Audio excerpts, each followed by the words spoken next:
choose to conserve. If it's a piece of architecture which stands out, gives you a nice outline, looks nice in terms of decoration, etc., that becomes an obvious choice in policy to conserve something. So that sorts out or leaves out many things which would have been, part of the regular settlement, simply because they are not spectacular enough. That's one reason. Secondly, थोड़ा बहुत palaces वगैरह हैं, जैसे आप तुगलकाबाद चले जाइए या फिरोज शाह कोटला चले जाइए. Many of these palaces are actually also vandalized by people who came in subsequently. Reusing the materials. So, for instance, Safdarjung's tomb was stripped of most things when new construction was being made, or even medieval kings.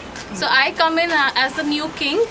So I can reuse the capital city of my predecessor, or if I want to build a new capital city, I probably just demolish whatever is there and I reuse that construction material in my case also.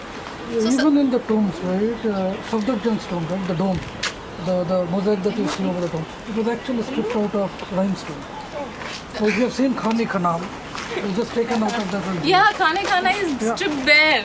Yeah, and it was built to use Safdarjung. Guy,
Quli Khan's tomb. Quli, thanks. Quli Khan is a general, he's a commander who works under Mughal Emperor Akbar. So this is 16th century I'm talking about. Akbar, most of you are familiar with his name. He's one of the good guys in Indian history, yeah? We all love him very much and we have movies on him. So he's one of the good guys in Indian history. So Quli Khan is a commander under him and this is his tomb. Now Metcalfe, when he came around in the 19th century, purchases the tomb from the descendants of Quli Khan. So you can imagine if people are selling off their predecessors' tombs, they're badly off now, obviously. Yeah. So he buys this and he goes up and decides that this would be the core of his residence. So the tomb itself would have been the original perimeter, this line, yeah, would have been the original perimeter of the tomb, and Metcalfe went about extending it. So this is just one level of his extension. If you look that way, and if you notice the point where we climbed up from to the tomb, there are more levels of extensions, yeah. There are rooms beneath these. So this is one level of extension, there's another. And the tomb itself had only one room. Metcalfe extended that also. So if you look at this portion, this is the original space of the tomb, and this is Metcalfe's extension, this bit. the bricks also. So we can again see the construction is different. In this case, where the plaster has come off, you can see it's masonry, stone masonry. This is bricks, and this sort of a brick, thin, is typical of construction in the 19th century. Yeah, so if you see a building which has these bricks and you know nothing about it, it's a good guess that this is late 19th century or late Mughal period. And of course the arch is different. So on each face apparently he made such extensions. Not much of it survives, but enough to give us an indication of the nature of extensions here. Did he actually come and live here? I mean, Yeah. in a tomb? Yes. That was his bedroom. This is the main tomb chamber.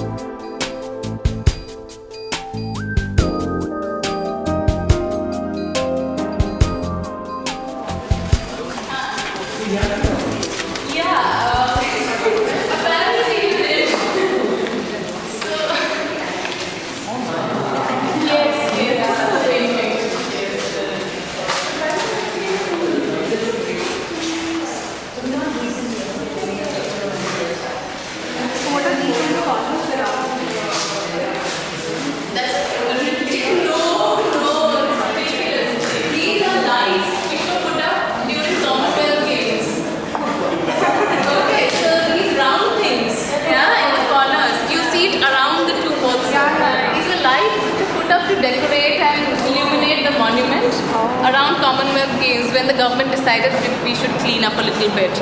And obviously they were taken away. Either the contractor was not paid or for some reason they have been stolen and only the outline is left now. Now this is the main tomb chamber and the cenotaph would have been somewhere here where I'm standing. It said that that Metcalfe came in, removed the cenotaph and put his billiards table here. Some people say he put his dining table here. So, I mean, there are different versions of what he could have done here. But he did remove Quli and planted himself here, basically. The decoration here, the patterns are old, but the paint is very new. It has been recently restored. Again, around Commonwealth, etc. Luckily, this thing is open. We can go up. So be careful. So narrow. Mind your head.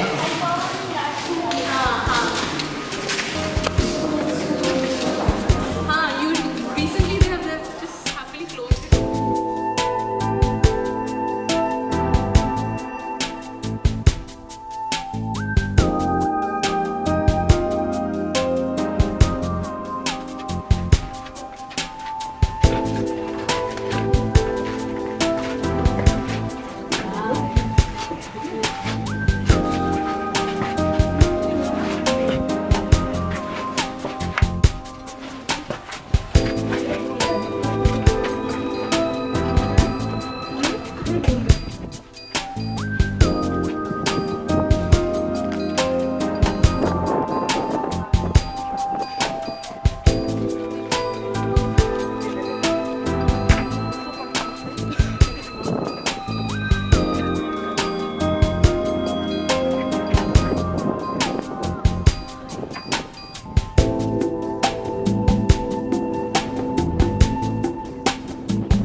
Hear me and understand which view I'm talking about? Because we're all around the dome. Yes. So that tomb over there, that building up at the side, that's across the road from Mehrauli Archaeological Park. So those of you who have driven past the Mehrauli Gurgaon road would have seen this. Yeah.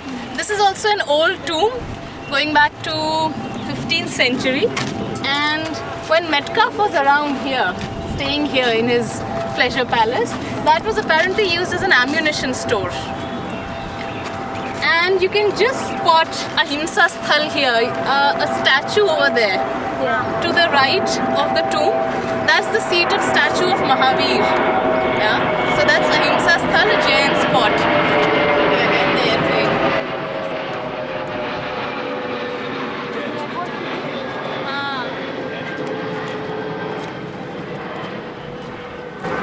That's Jamali Kamali over there. You can see the top of the dome and a little bit of the building. That's the Jamali Kamali mosque where we were. Okay, let's go on towards the other side of the dome. Please, nobody fall from here. I have no experience in first aid. Sorry, what did you say that one was? That's a tomb, Lodi period. Okay, we haven't. It's across the road, so if you drive down, you'll easily spot it.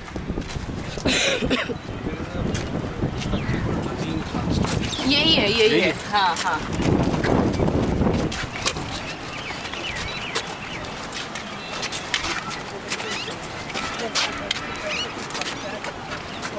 Okay, so we are right next to the Qutub complex. You can see most of the Qutub Minar here and a little bit of Alai Darwaza. The site where we are standing and parts of the Qutub complex, this goes back way back in history. So the first cities of Delhi I had mentioned started from here. So that is identified as Lal Kot. So the site where we are standing is actually was part of the capital city of Lal Kot. And over a period of time, as new people came in and settled in this area, they modified it and made changes to it. So many elevations here are actually also mounds.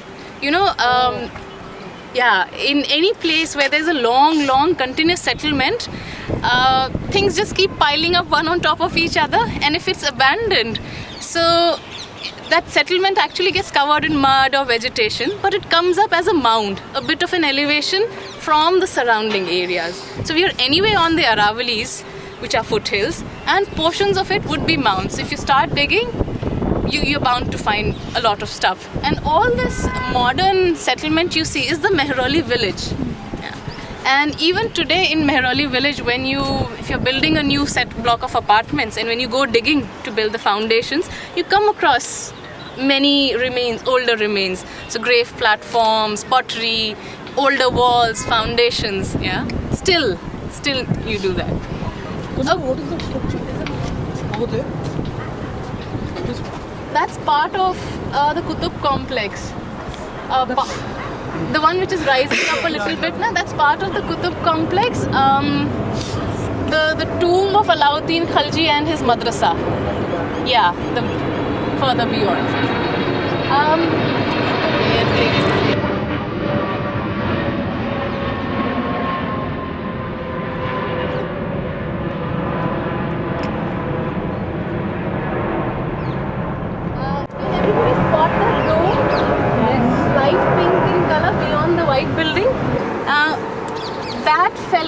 That's a tomb. That fellow and this one, they're brothers. So this is Muhammad Quli Khan, and that is the tomb of Adham Khan. Yeah? They are brothers. They are both sons of Maham Anga. Now she's a character who Bollywood has made quite popular now. Yeah. Again, coming back to Akbar, the Mughal Emperor Akbar, Maham Anga is Akbar's wet nurse.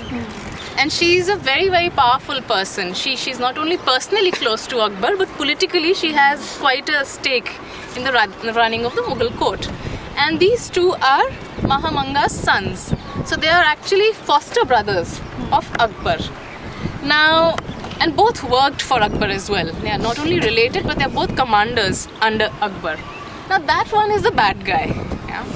But his tomb is much bigger. Yeah? So that doesn't teach us anything about our own lives, yeah. So don't take any guidance from it. Adham Khan went on to kill one of the favorite courtiers of Akbar, and as punishment, Akbar had him thrown off the walls of Agra fort. Atga Khan, yeah. Atga Khan is buried in Nizamuddin, very close to the Dargah. So he killed off Atga Khan, and as punishment he was thrown off the ramparts of Agra fort. So the first time he was thrown off, he didn't die. So Akbar had him brought up all the way and again thrown off from the... And interestingly... Yes. He's a nice guy. Yes. And interestingly, this scene of punishment of Adham Khan being thrown off the wall is actually captured in a miniature painting, which is part of the official history of Akbar's time. So Akbar had commissioned a history called the Akbar Nama. Yeah? And it is believed that the royal copy, there were many copies made of that manuscript. The royal copy, which would have been actually in possession of the royal library and only for use of the royal family, is believed to be now in the Victoria and Albert Museum, London. Yeah. So that copy, it's an illustrated manuscript. So they are full page miniature illustrations along with writing on the other folio. So one full illustration actually shows Akbar standing in something like a dhoti or a lungi and in the fort, and he's ordering that Adham Khan being thrown off, and Adham Khan is falling down. So you see Adham Khan mid-air in that painting. So it's actually part of the official history, which is very, very interesting, because it's not just I think that this the reason for including it in the royal copy is it's not just a random punishment. Yeah, Akbar at this point of time is also trying to find his own feet. He became king as a very, very young child, and there were many mentors he had around him, and it was also necessary for him to come out of their shadow. So it could have been that this punishment was used as an exemplar to give out the message that even if you are very close to me personally, I will not tolerate any nonsense. It could have been that. Otherwise, why would you include any random punishment in your own, and an illustrated one? I mean, I found that very interesting.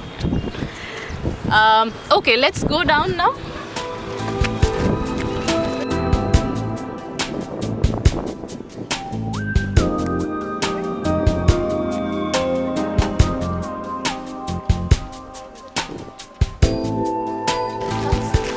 Very well, but just beyond these trees there's another bit of ruin which has rooms, something like a pool also, a small tiny pool. So all of this was his living quarters. Just over that tree line. Okay, is everybody down? Yeah. So we'll walk back the way we came to the carriageway, and then to the last stop for this walk, a step well. So that's a bit of a walk, and you'll walk fast.